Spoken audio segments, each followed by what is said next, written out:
Section 4. Some possible signs of sexual abuse and molesting. Number 1. Early age or premature sexual talk or sexual activity. Now this may be with the same sex or the opposite sex. Note, children that have been molested have been known to simulate sexual acts with other items such as stuffed dolls or animals. And if your child knows language and names of sexual acts before you have taught them, then the question is, who is teaching them this? Number 2, touching or rubbing themselves, others, or stuffed dolls or animals in a sexual manner. That could be a sign of sexual abuse or molesting has taken place. Number 3, extreme behavior changes, either outwardly, which is acting or raging out, or inwardly, child is reclusive or is a loner. That doesn't mean every child that's acting out or every child that's reclusive or a loner has been molested or is being molested, but you have to investigate that possibility. Remember, the symptoms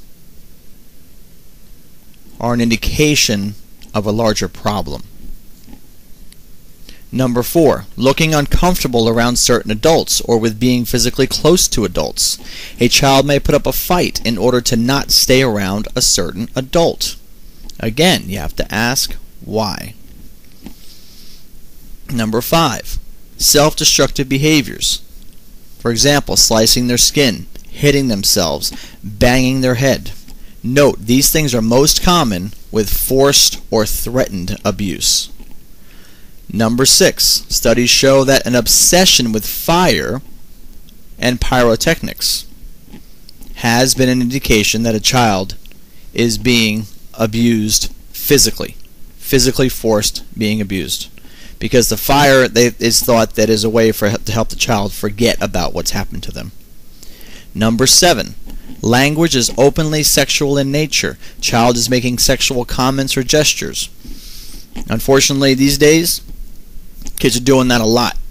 They see it on South Park, they see it on TV, they hear it in music, they see it and they hear it everywhere. So it's very hard to tell if a child's getting it from that or if they're actually acting out something that they've already experienced. It's hard to tell, but you have to inquire. Number 8, the child is real comfortable with exposing themselves in front of others. In many cases, the child that is not being forced or threatened into sexual situations will exhibit consensual exposing of themselves with certain friends or around certain adults. Number 9, child is making an effort and shows a consistent tendency to stay away from one particular person or sex. Number 10, watch how your children interact with their friends, especially on sleepovers.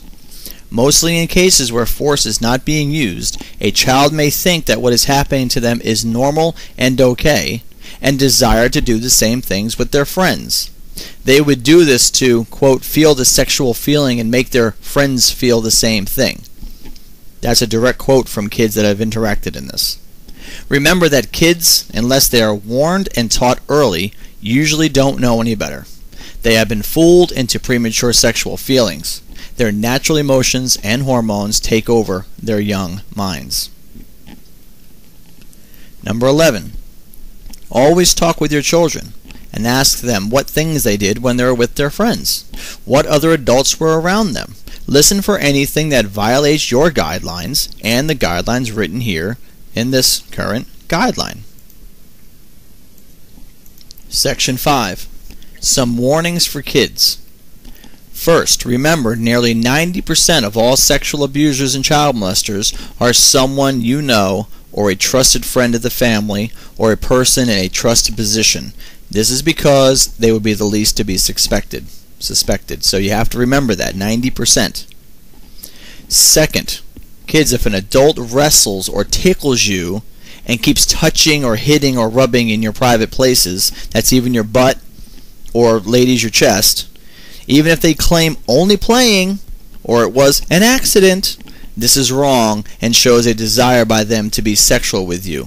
Note, this is one of the most common ways that abusers test to see if you would be okay with them touching you. If you're wrestling around and they're touching your privates and you don't tell them no, that's an indication to them they can keep doing it. Third, an adult is over affectionate with you.